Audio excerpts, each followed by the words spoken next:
И време е за втората гостинка, за вториот разговор ова утро. Сузе вија најави на старт нашата втора гостинка, Катерина Златановска-Попова. Кате, добро утро. Добро утро. Голем поздрав до тебе и кога сме веќе кај поздравите, морам да те поздравам од нашата верна гледачка Слободанка, која што каже еве вака јавно, да те поздравам, бидејќи навистина многу ти се восхитува. Благодарам многу, Слободанка. Ете така. Имате интересна тема со Сузе, да не одземам од времето кое што е кратко, да прашам само дали нешто ќе се напиете. Едно кафе, Може? специјално. Македонско? Да. Може, без шекер? Без шекер. Без, ајде.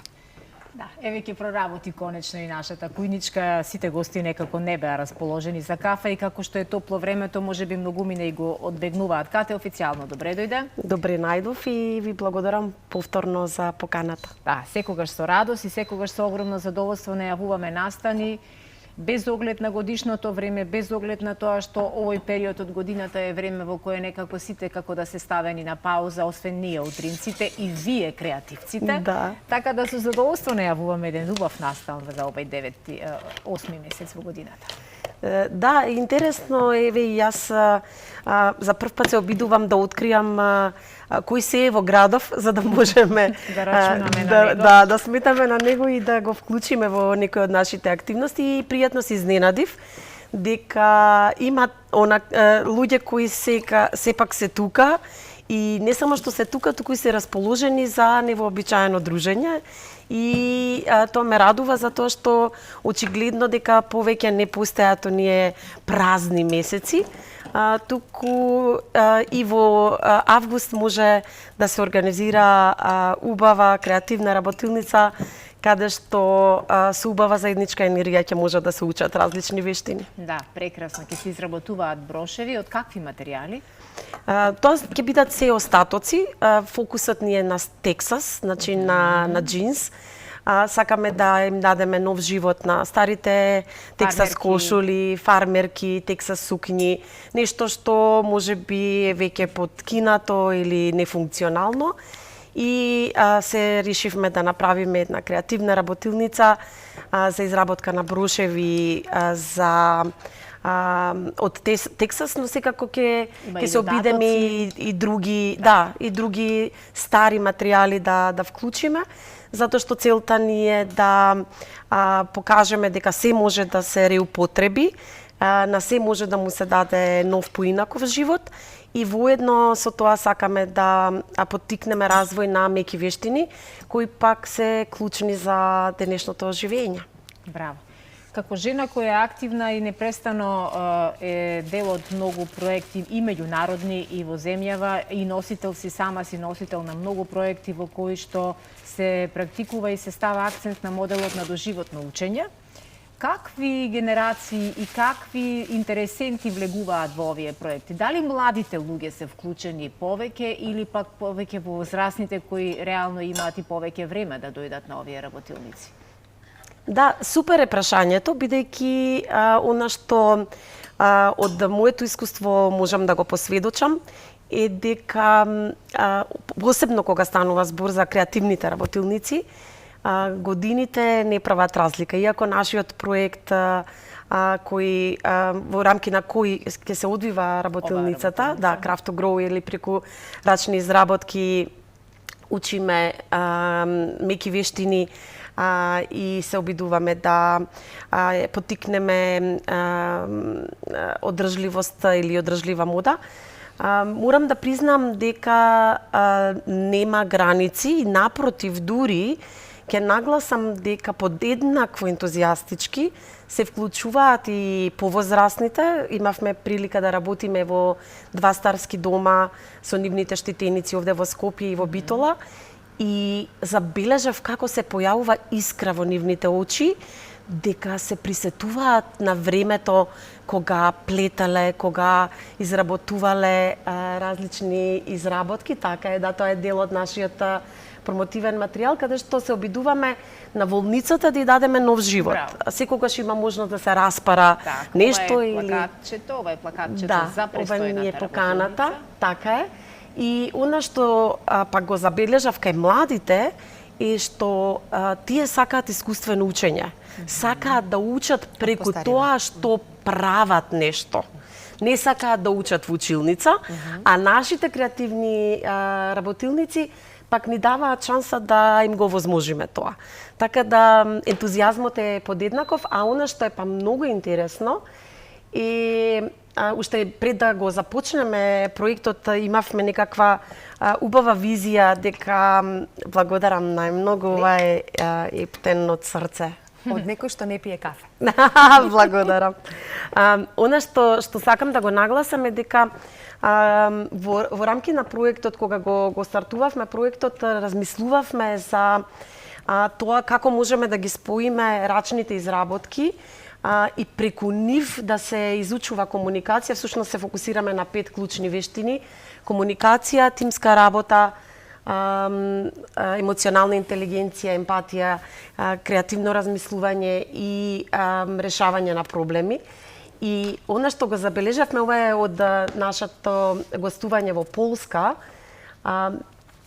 особено во делот на комуникација, не е тајна дека повозрастните луѓе не познаваат јазици, не познаваат англиски, например, за да можат полесно да комуницираат, но токму на оваа слика Снежанка, која е од Македонија, и објаснува на Елени од Грција како да изработи ваква ружичка.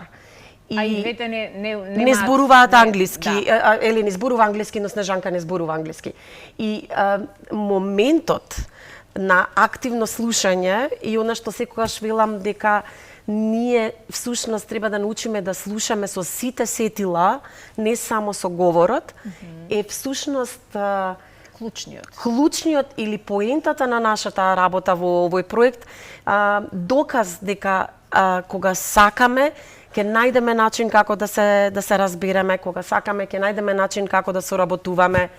И токму затоа сум дополнително горда на нашата соработка во овој проект со партнерите од Бугарија и од Естонија, затоа што можеме да ги креираме сите материјали за едукација и потоа да ги споделиме со останатите. Токму и твојот денешен стајлинг е потполно во духот на работилницата, креативната работилница, дека од материјали кои што се рециклираат, односно од материјали кои веќе си ја поминале својата функција, можеме да создадеме нешто ново, да создадеме апсолутно нешто интересно и многу уникатно. Точно. И тоа е идејата, да речеме, со намера. Ја избрав токму оваа сукња. Тоа сакав да прашам. Кате, дали таа сукња... Ова е од чеизот на мајка ми. Од Снежанка, така? Да, ова е од чеизот на мајка ми и всушност она што се одлучивме да направиме, да покажеме дека на старите ракотворби може да им се даде нов живот, доколку се посветиме на тоа да ги разгледаме на поинаков начин, да ја ослободиме нашата креативност. Да не ова и од венчаницата на мајка ти основата. Не, ова сукња беше купена. Ова сукња... На сукњата? Тоа се миленциња. Да, тоа се миленцињата, од чеизот. Да. Во таа боја? Не, беа во бела боја, само ние ги пребоивме за да направиме да има поголем контраст. Да. Што имам нешто слично, за тоа прашувам. Да. Вади чеизот. И доаѓај на работилница, нема друго. Мораме да отидеме. Како да ги поканиме и дали е ограничен бројот на... И кога е?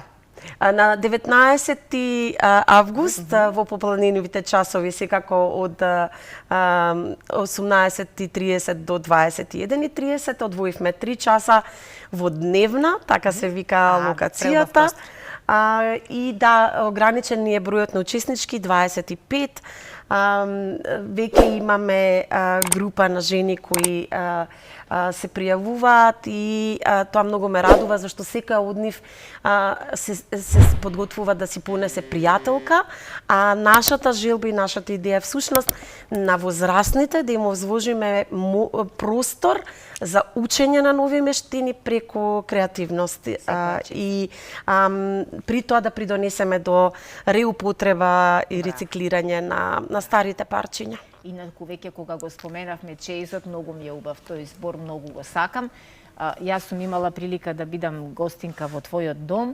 во вашиот семеен дом и можам да кажам дека имате изнајдено толку модерни решенија за чеизот и од твојата свекрва и од твојата мајка, така да еве една отворена покана ако сакаат да не ги држат веќе здиплени, наредени, некаде тргнати на страна кој знае каде ќе завршат парчиња убави рачни работи, нека дојдат на некоја од работилниците па ќе добијат идеја како да им дадат можност да блеснат во некој простор сите оние парчиња кои нашите мајки и баби уредно ги работеле со години, нели? Да, и токму фокусот на емпатијата или емоционалната интелигенција која што ја опфаќаме со нашиот проект е токму во тоа да наместо да ги оставиме негде када, така да речам, венеат, или да ги оставиме во заборав, можеме да ги внесеме повторно во нашиот живот и потоа да се радуваме или да им дадеме нова вредност на парчињата. Како што кажав, ова беше една обична сукња која ја купив за еден настан, и тоа беше само за таа една прилика. Се додека не и дадов нов живот. Ама сега, од кога и го дадов овој нов живот, е најомиленото парче во мојата гардероба, затоа што носи повеќе од спомени, носи вредност, носи уникатност и носи нешто што за мене е нов живот на оваа сукња. Така. Ништо кате останува да ги поканиме сите заинтересирани, сите оние на кои им се допадна оваа твоја идеја и дел од проектот Craft to Grow, така беше, нели? Да, така е англиската верзија, инаку е преку рачни изработки до меки вештини кои помагаат за одржливост и за одржлива мода. Секоја чест. Јас ги поздравувам сите овие твои големи идеи кои што знам дека внесуваат многу радост, многу свежина и многу креативност во нашите понекогаш застоени животи, нели? Понекогаш имаме чувство дека животот ни тапка во едно место, но кога ќе влеземе во некој ваков проект и кога ќе почувствуваме една ваква енергија, тогаш сваќаме дека се придвижува некако и се има смисла. Во интерес на времето ќе го завршим овој разговор. Жалам што ни се кратки минутите. Да, ви донесов по еден подарок. Ова е нашиот промотивен материјал кој, како што забележувате, ќе стане дел од работилница. Прекрасно. Секоја што ќе ја има оваа торба ќе може да ја декорира на свој уникатен начин. Предвидено е да се наслика и практично на тоа да се направи своја уникатна торба, ќе биде дел од наша некоја следна работилница. Прекрасно, со задоволство ќе следиме и ќе најавуваме вакви нешта, бидејќи на вистина се моменти, еве јас само моето ќе го покажам и од овде, се моменти кои што даваат сјај на животот, даваат смисла на секој еден ден кој понекогаш знае да биде долг и издодевен, но кога ги имаме ваквите идеи и решенија, се е поинаку. Кате, уште еднаш благодарност голема и со задоволство ќе ти дојдеме на работилница. Ве очекувам. Благодарам и од мене. Поздрав до тебе, Кате, до Снежанка и до Татјана Дешко од Дневна. Знам дека преубав амбиентот е тамо, преубав е просторот и многу посакувам да имате многу луѓе и уште многу работилници, како што кажа Сузе, ќе известуваме по-конкретно за секоја од нив. Благодарам многу и си се гледаме.